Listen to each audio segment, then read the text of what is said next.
How did SANDAG bungle the numbers for a major ballot initiative? An investigation is about to get underway. A few days ago, I called the fake news the enemy of the people, and they are. They are the enemy of the people. President Trump continues his tough talk against the media as the White House bars some news outlets from a press briefing. Well, we are getting ready. Yes, that's a very good, that's true. Yes is the answer.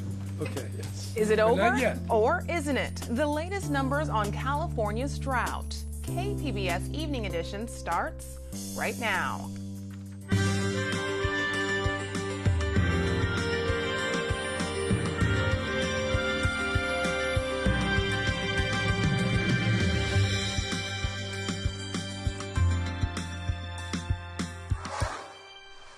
Good evening, and thanks for joining us. I'm Penney.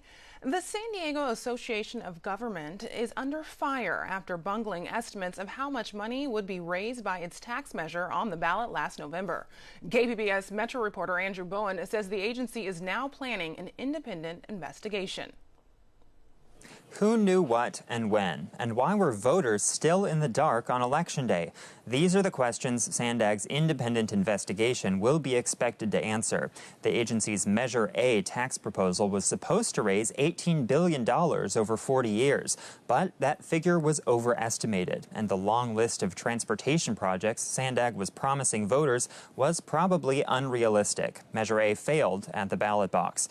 On Friday, the SANDAG Board of Directors got a presentation from staff on how the error happened. Staff say they'll start updating their economic forecasting model more regularly and do it more transparently.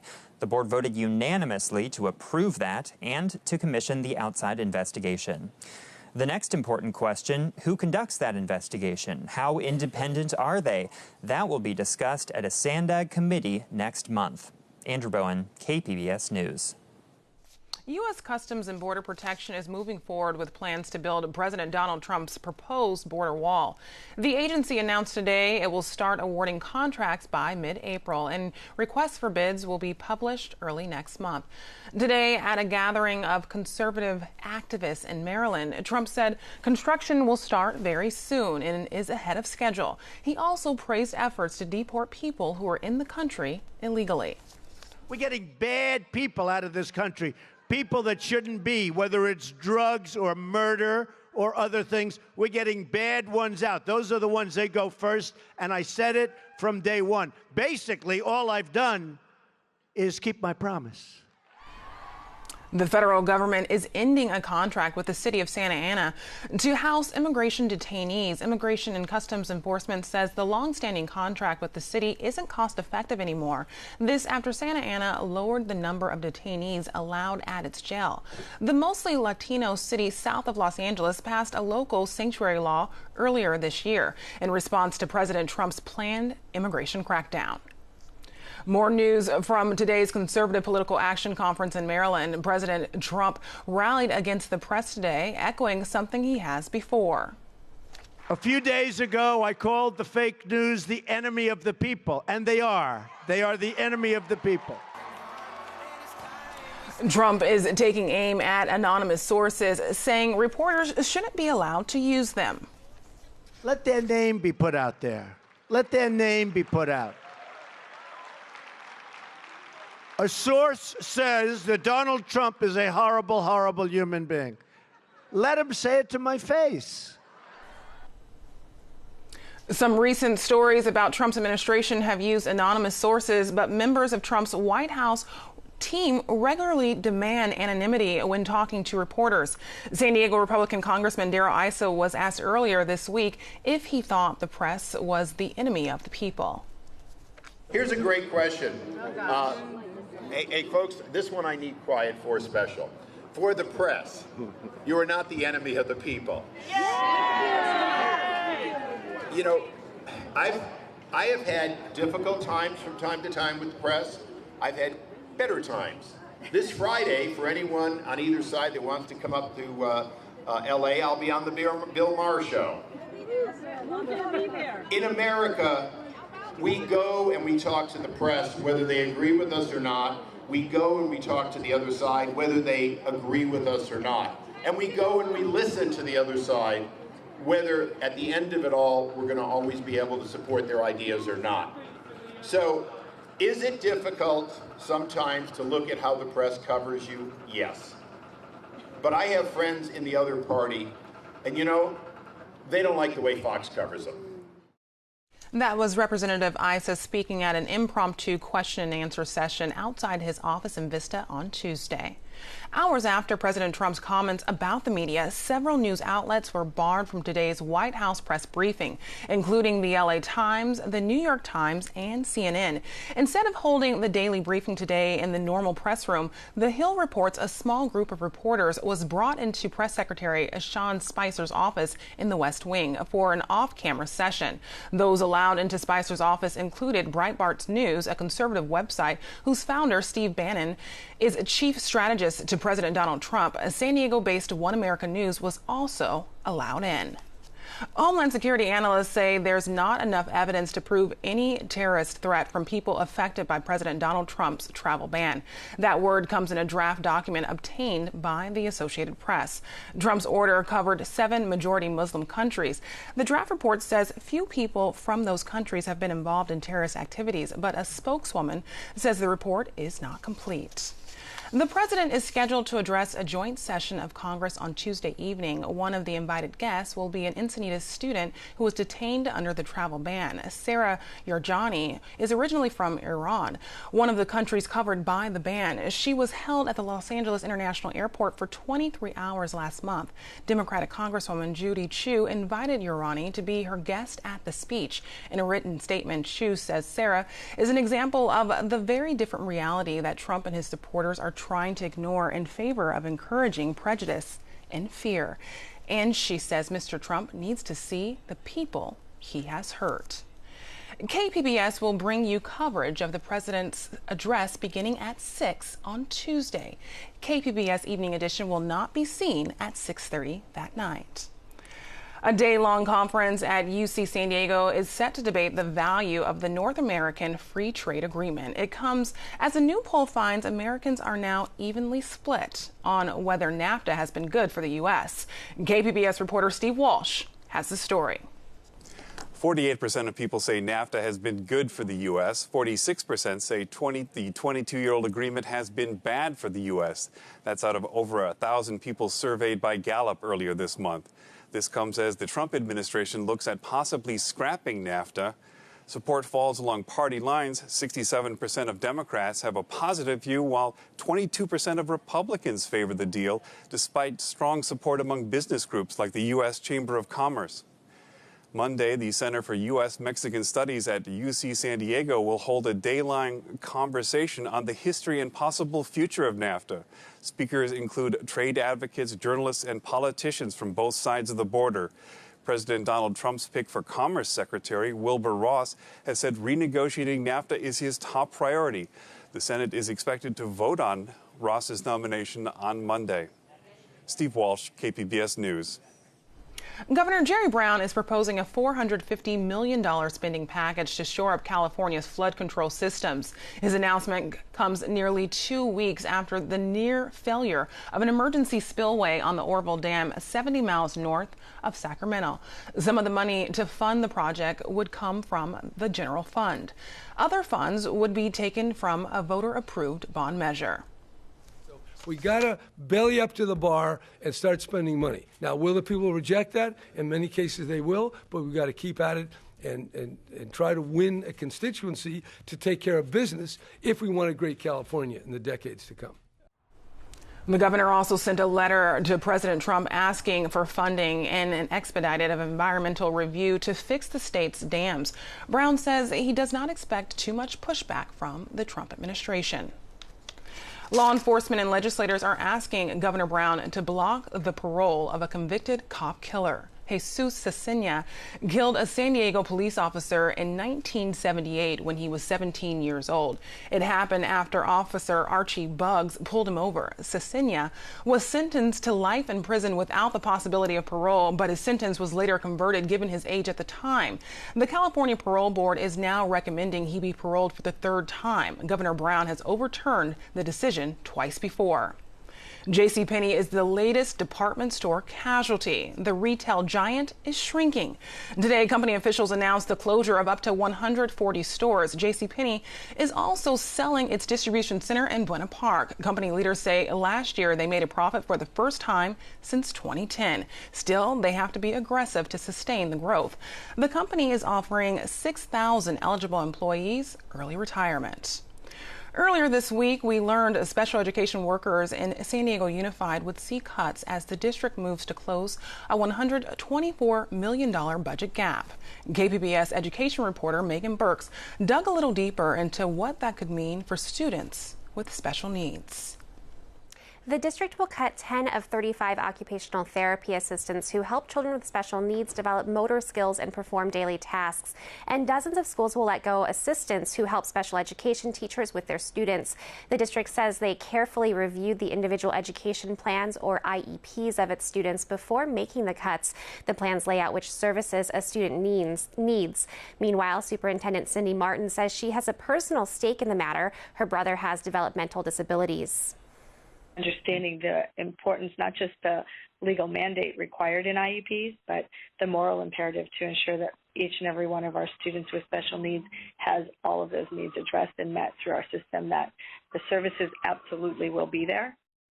Now, parents I spoke to say they're worried cuts in other areas will have a ripple effect on children with special needs. For example, the district plans to cut a third of its noon duty workers who keep an eye on kids at lunch and on the playground. Parents say particularly for kids with behavioral needs, every set of eyes makes a difference. Megan Burks, KPBS News. More Mexican migrants are leaving than arriving in the U.S. now. We'll look at what happens to San Diego's economy in the event of massive deportations. We ask why Republican Daryl Issa showed up at one rally only to duck another. And we find out why San Diego Unified's budget arithmetic doesn't add up.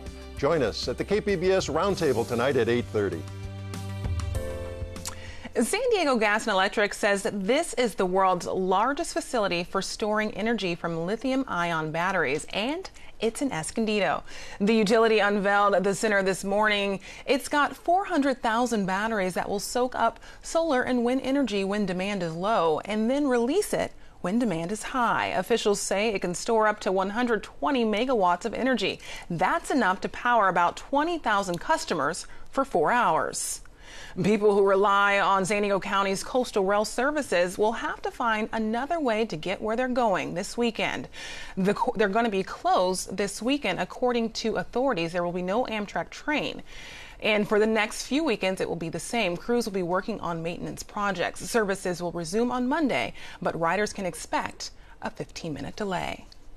Governor Brown may soon utter the words many Californians have been waiting to hear, that the state is officially out of its punishing drought. A new report from the U.S. Drought Monitor shows that less than 20% of California still suffers from any drought conditions. The state has had an almost miraculous improvement in its water situation. 1 year ago, more than 90% of California was in some level of drought. Now, Northern California is on pace to have its wettest winter ever, and only remote areas near Santa Barbara and Ventura counties are still in what officials call serious drought. San Diego is still in moderate drought. During a news conference today, Governor Brown was asked if he was ready to declare the drought over. Well, we are getting ready. Yes, that's a very good, that's true. Yes is the answer. Okay. Yes. But not yet. Not until the end of the rainy season. Whether Governor Jerry Brown decides to end the drought or not, San Diego is getting some rain. Brittany Boyer has tonight's forecast.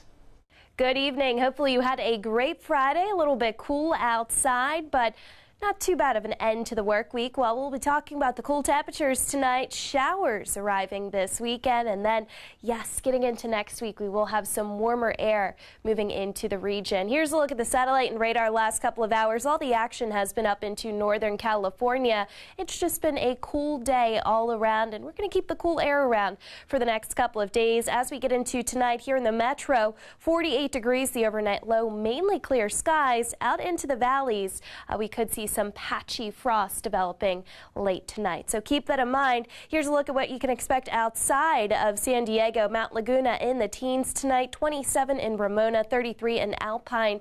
Down into Chula Vista, temperatures right around 43 degrees. So it's going to be a cool night. On Saturday, it's going to be a nice day. Nice and sunny outside. All the shower activity will be held off into Northern California. Here's a look at temperatures by tomorrow, right around lunchtime. San Diego, 62 degrees. Chula Vista also in the low 60s. And then we go farther inland, Mount Laguna, temperatures going to be in the upper 50s as we head into your Saturday afternoon.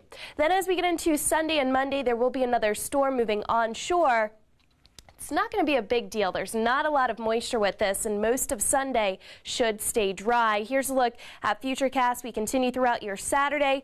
Saturday evening is nice and dry. We just start to see more clouds rolling in once we get into Sunday. And then once we get into dinner time, we'll see some scattered showers and then more in the way of shower activity as we head into Monday. And again, really not a whole lot of moisture associated with this next storm system that will be moving onshore. So here's a look at your extended forecast. Beautiful day on Saturday. Wet weather moves in on Sunday. Could see a lingering shower into Monday along the coast. Temperatures right around 60 degrees on Monday. So Saturday is going to be the better of the 2 days for this weekend. Shower activity on Sunday, then a nice warm up inland here, 68 degrees by your Wednesday. We'll take a look at the extended forecast in the mountains. Going to have a couple of snow showers on Sunday. Snow levels will be lowering down to about 4,500 feet. And then we will see gradually warming trend here as we continue into next week. Out into the deserts, a beautiful day on Saturday, and then turning much warmer by Tuesday and Wednesday of next week. For KPBS News, I'm meteorologist Brittany Boyer. Students in Michigan and Ohio are living in retirement communities looking to help reduce the social isolation often experienced by the elderly. Associated Press reporter Mike Householder has the story. It can be difficult sometimes when a few wild cards are added to the deck.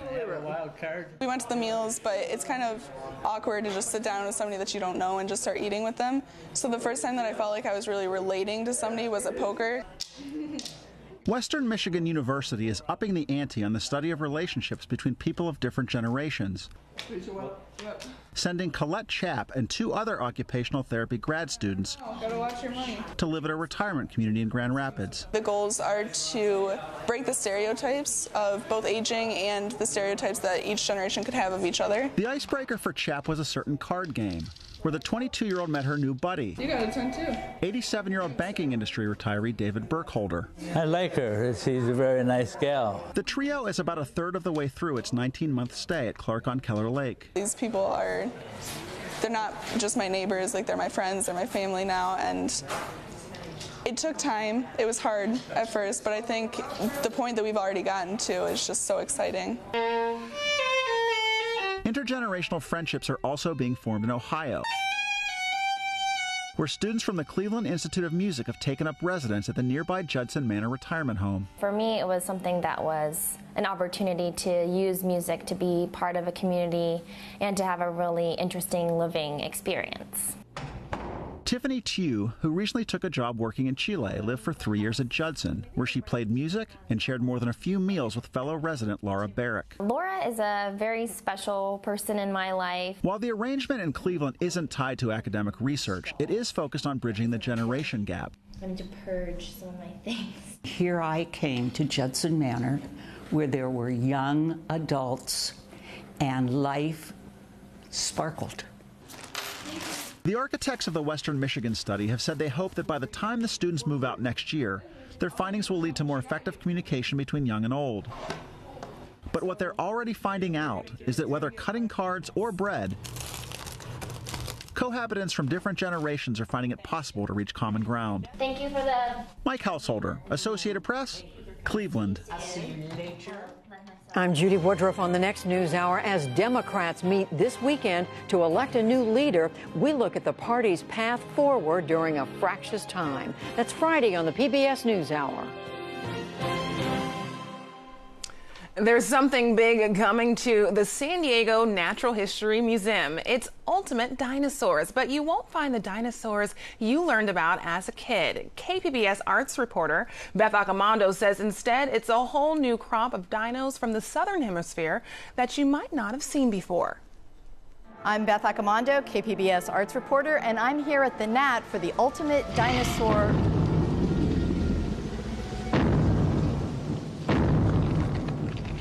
Okay, it's not what you're thinking. It's not T-Rex. I'm going to venture a guess at Giganotosaurus. I think you pronounce it by like either Giganotosaurus.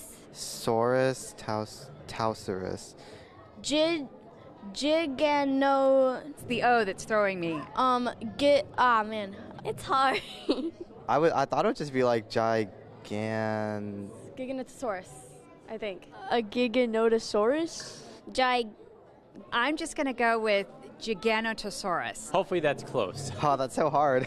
All of these are a lot more difficult to pronounce than T-Rex. I miss those familiar ones from my childhood. New names, Giganotosaurus and Simosuchus, all these really interesting new kinds of dinosaurs that, again, live together, interacted with one another in a lost world. Being a natural history museum, we're all about dinosaurs, and this is probably one of the better dinosaur exhibitions that we've seen. Also, it's something that most people haven't seen before, because these are species that are not commonly known. Suchomimus. And we wanted to introduce the world to. But Breezy Callan knows these dinosaurs intimately. She's the tour manager for Ultimate Dinosaurs and has been on the road with these creatures for the past few years. And they all have affectionate nicknames. My two favorites are Margisaurus and Nigersaurus. Nigersaurus. Margie, we call her Margie. We say that she works in a diner in Jersey. She works the night shift. Nigersaurus, we call Niger. He's a professor at Harvard, and he's good friends with Margie. They go on all sorts of adventures together. It's easy to understand their appeal. Dinosaurs just capture our imaginations, whether we're young or old.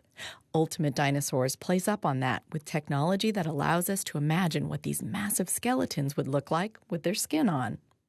Really impressive, really extraordinary. I can't get over the scale of these. And traveling with something this big isn't easy. Well, the show travels on 6 semi-trucks. It takes 2-3 weeks to set it up. Them bones gonna dance around. Them bones gonna dance around. A dino expedition at the dino exhibition have a paleontology ball. The jawbone connected to the skull bone connected to the neck bone. That's vertebrae all in a line running up and down your spine. They are made by Research Casting International in Ottawa, but they're cast from the original fossils, so they're incredibly accurate and they're full-scale, life-size. That scientific accuracy is important to Tom Demray, the Nat's curator of paleontology. The Earth has a history, a vast history, actually a 4.5 billion year history, and that history is archived in crustal rocks.